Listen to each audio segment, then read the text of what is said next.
अस्सलामुअलैकुम, welcome to beginners tips and tricks. मैं हूं अयान गोंदल और आज हम एक्सेल के ऊपर एक ओवर टाइम कैलकुलेशन शीट बनाएंगे। अगर किसी कंपनी में या फैक्ट्री में कोई एम्प्लॉय ओवर टाइम लगाता है तो उसका ओवर टाइम कैसे हम कैलकुलेट करेंगे एक्सेल पे, वो आज हम देखेंगे, जिसमें मज़ीद कुछ नई चीज़ें हमें सीखने को मिलेंगी। तो आइए शुरू करते हैं। मैंने यहाँ पे पहले से एक जो ओवर टाइम कैलकुलेशन शीट है वो बना के रखी है, जिसमें जो डाटा है वो मैंने एंटर किया हुआ है। सिर्फ वो वाली जगह मैंने छोड़ी जहाँ पे मैंने कोई फार्मूला लगाना है या हमारे पास कोई नई चीज़ आएगी। बाकी जो सा हम पहले कर चुके हैं उसको मैं रिपीट नहीं करूँगा, इसलिए मैंने पहले से ये एक बना के रखी है।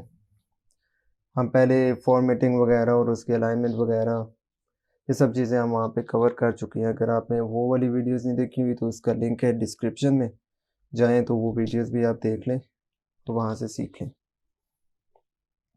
तो ओवर टाइम कैलकुलेशन शीट बनाना स्टार्ट करते हैं हम, जिसमें सबसे पहले एम्प्लॉयज़ के कुछ नेम है, उसके बाद उनकी डेजिग्नेशन है, डिपार्टमेंट है उनका, और उसके बाद टाइमिंग कि वो इवनिंग की शिफ्ट के थे या मॉर्निंग शिफ्ट के थे। यहाँ पे जितने भी एम्प्लॉय थे ये सब मॉर्निंग शिफ्ट के ही हैं। उसके बाद जो स्टार्टिंग टाइम है वो क्या है, वो लिखने के लिए आपने एक चीज़ ख्याल करनी है कि जो फॉर्मेट आपका आपके सिस्टम के अंदर है उसी फॉर्मेट के मुताबिक आप चलेंगे। अगर आप उससे ज़रा से इधर उधर हुए या उस फॉर्मेट को आपने फॉलो ना किया तो आपका फार्मूला अप्लाई नहीं होगा। तो टाइम जो आपके सिस्टम में चल रहा है उसका फॉर्मेट क्या है या वो किस तरह से लिखा हुआ है, वो देखने के लिए हमारे पास शॉर्ट कमांड है control plus shift plus semi colon. तो जब आप control plus shift plus semi colon दबाएंगे तो इस तरह से टाइम आ जाएगा। जब टाइम आएगा तो हमें उसका जो फॉर्मेट है वो भी पता चल जाएगा। अब क्योंकि जो स्टार्टिंग टाइम है वो सुबह 8 बजे का होगा तो उसको हम मैन्युअली टाइप करेंगे इसको फॉलो करते हुए। तो यहाँ पे करते हैं 08 कॉलन 00 AM। अब क्योंकि जो स्टार्टिंग टाइम है उस आपका स्टार्टिंग टाइम सेम होगा तो इसको ड्रैग करके हम नीचे ले आएंगे, लेकिन अभी नहीं, बाद में। उसके बाद जो क्लोजिंग टाइम है, कौन सा एम्प्लॉय किस टाइम गया है, वो हम यहाँ पर लिखेंगे। उसमें वेरिएशंस होंगी क्योंकि ओवर टाइम अगर किसी ने लगाया तो उसके घंटे ज़्यादा होंगे और किसी ने ओवर टाइम नहीं लगाया तो उसके घंटे कम होंगे। तो इसी तरह इससे जो क्लोजिंग टाइम होगा उसमें वेरिएशन होगी। अब क्योंकि जो हमारे पास वर्किंग आवर्स हैं उनको हम अगर 9 आवर्स कंसिडर करें तो उस हिसाब से 5 बजे तक तो जो ऑफिस टाइम है वही है, उसके बाद से ओवर टाइम स्टार्ट होगा। तो इसको यहाँ से इस तरह ड्रैग करेंगे तो वो सभी में फिल हो जाएगा। अब क्लोजिंग टाइम 5 बजे के बाद जितना भी होगा वो ओवर टाइम होगा, तो उस हिसाब से हम इनको लिखते हैं।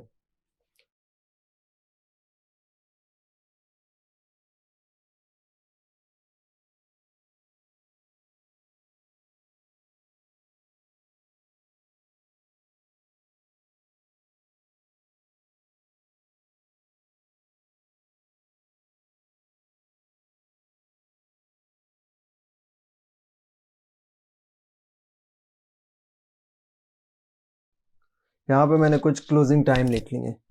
अब कितने आवर्स उन्होंने काम किया है ये हमने कैलकुलेट करना है, उसके लिए हम फार्मूला लगाएंगे यहाँ पर। और अगर इससे ऊपर देखें इस हेडिंग को या उस कॉलम के नाम को, तो यहाँ पे जो टैक्स है वो काफ़ी ज़्यादा लिखा हुआ है क्योंकि यहाँ पे मेरा टैक्स हाइड हो रहा है। इसको अगर मैं तो सेल को सिलेक्ट करके मर्ज और रैप टैक्स करूँगा तो वो इस तरह से मुझे करके दे देगा। आप ये वाला ऑप्शन भी यूज़ कर सकते हैं अगर आप उनको मर्ज करना चाहिए, लेकिन अगर आप मर्ज करेंगे तो आपका ये वाला सेल डिस्टर्ब होगा या जो एक सीक्वेंस चल रहा है वो डिस्टर्ब हो जाएगा क्योंकि आपने जो सेल है उसको मर्ज कर दिया। तो उससे ये है कि अगर आपने इसको मैन्युअली अगर आप करना चाहें तो यहाँ से इस तरह जाएंगे, इस तरह करेंगे तो वो आपको मैन्युअली जो सा है एडजस्टमेंट आप सेल की कर सकते हैं। और अगर चाहते हैं कि आपके ये खुद ही जो आपका सेल है उसके साइज़ को एडजस्ट करके दे दे टेक्स्ट के मुताबिक, तो आप यहाँ पर आए, डबल क्लिक करें, तो इस तरह से वो आपको एडजस्ट करके दे देगा। इसी तरह आगे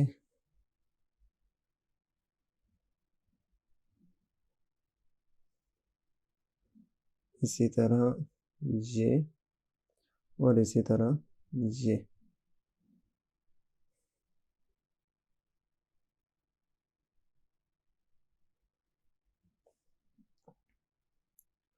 अब इसकी जो मज़ीद फॉर्मेटिंग है, जो टेक्स्ट अलाइनमेंट करना है, वो हम एंड पे कर लेंगे।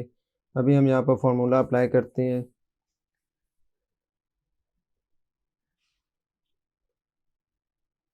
यहाँ से इस तरह हम उस सब को भी, जो स्टार्टिंग टाइम है वो भी नीचे हम पेस्ट कर लेते हैं। अब यहाँ पर फार्मूला होगा आर्स नहीं होगा, आर होगा, उसके बाद स्मॉल ब्रैकेट, उसके बाद वो सीरियल नंबर पूछ रहे हैं, मतलब सेल एड्रेस कि आपने कहाँ से टाइम फाइंड करना है। तो हमें क्लोजिंग टाइम में से हम स्टार्टिंग टाइम को निकालेंगे, तो हमारे पास जो number of hours work time वो आ जाएंगे। तो इसका जो सेल एड्रेस है, अगर आप इस पर क्लिक करेंगे तो तब भी आ जाएगा, मैन्युअली टाइप करेंगे तब भी आ जाएगा, माइनस ये और ब्रैकेट क्लोज। एंटर करेंगे तो यहाँ पे जो वैल्यू है उसका ये एरर दे रहा है। एरर इस वजह से दे रहा है कि जो हमारा फॉर्मेट है सिस्टम के अंदर वो इस तरह से, हमने भी उसी फॉर्मेट को फॉलो किया है। सिर्फ हमने जो थोड़ी सी गलती की है, जो जानबूझ के मैंने गलती की है, वो ये की है कि इसके अंदर मैंने स्पेस नहीं दी। अगर आप यहाँ पर स्पेस दें और यहाँ पर स्पेस दें तो मेरा जो फॉर्मेट है वो सिस्टम के फॉर्मेट के साथ मैच कर गया। और यहाँ पे उसने मुझे नंबर ऑफ जो आवर्स हैं, नंबर ऑफ आवर्स वर्कड हैं, वो उसने फाइंड करके दे दिए कि उसने 10 घंटे काम किए। अब इन सब की करेक्शन भी जल्दी से कर लेते हैं हम।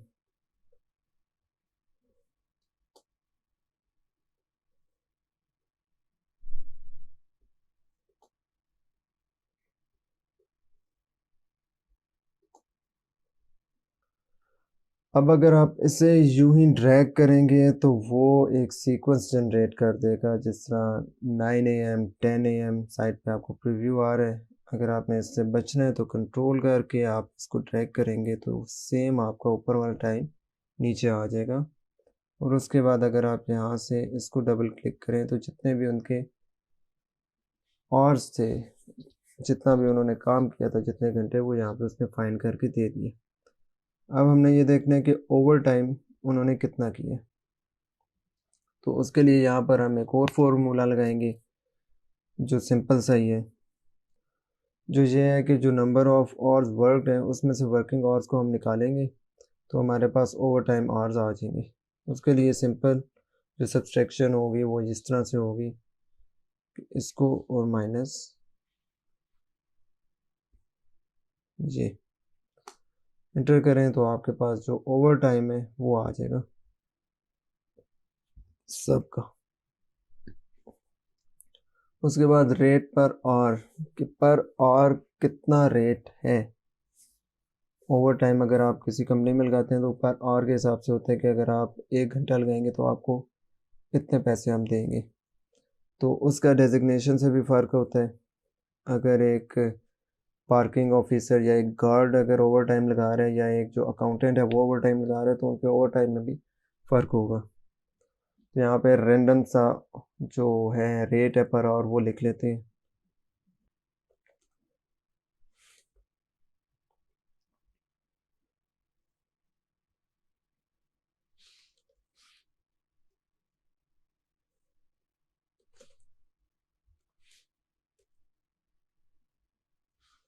यहाँ पे हम रैंडम सा जो डाटा है वो एंटर कर दिया है। अब जो उसकी पेमेंट बनती है वो कितनी बनती है, तो उसके लिए आप इसको इससे मल्टीप्लाई करेंगे तो जो उनकी पेमेंट बन रही है उनके ओवर टाइम के हिसाब से वो हमें मिल जाएगी। तो उसके लिए हमने क्या करना है, इसको मल्टीप्लाई कर देना है इसके साथ, तो जो उनकी ओवर टाइम की पेमेंट बन रही है वो हमें यहाँ पर मिल जाएगी।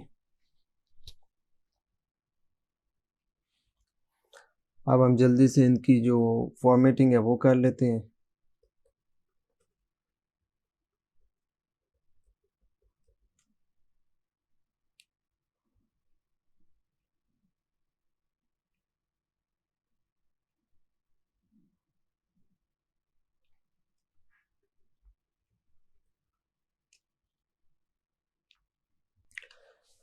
तो इस तरह से हमारे पास जो ओवर टाइम था वो हमने उन एम्प्लॉयज़ का कैलकुलेट कर दिया कि उनकी ओवर टाइम के हिसाब से किस तरह, उनकी ओवर टाइम के हिसाब से कितनी उनकी पेमेंट बनती है।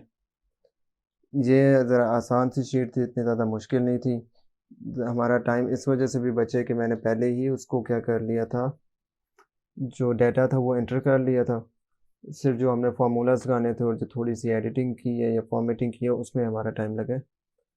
आप इसको प्रैक्टिस ज़रूर कीजिएगा और एक अच्छी सी अपने हिसाब से एक प्यारी सी फॉर्मेटिंग करके एक ओवर टाइम कैलकुलेशन शीट बनाइएगा। कोई मसला मसाइल हो तो कमेंट सेक्शन में पूछिएगा, मैं आपको उसका जवाब दूंगा। मिलते हैं आपसे अगली वीडियो में जहाँ पर हम एक और शीट बनाएंगे और उसमें देखेंगे कि नया क्या है हमारे पास सीखने के लिए। अभी तक जो हमने फार्मूलाज लगाए हैं वो काफ़ी छोटे छोटे से हैं। अगली जो शीट्स होंगी उसमें जो फार्मूले होंगे वो थोड़े लेंथी होंगे, तो आप इसकी प्रैक्टिस करें ताकि इससे आप यूज़ टू हो जाएँ कि कैसे फार्मूला पुट करना है, ताकि अगर कोई बड़ा फार्मूला अगर हम लगा रहे हैं तो उसमें हमें प्रॉब्लम ना आए और जो एडिटिंग फॉर्मेटिंग हमारी है वो हम करना सीख जाएँ पहले ही उन फार्मूलों को अप्लाई करने से। सो मिलते हैं आपसे अगली वीडियो में, तब तक के लिए अल्लाह हाफ़िज़।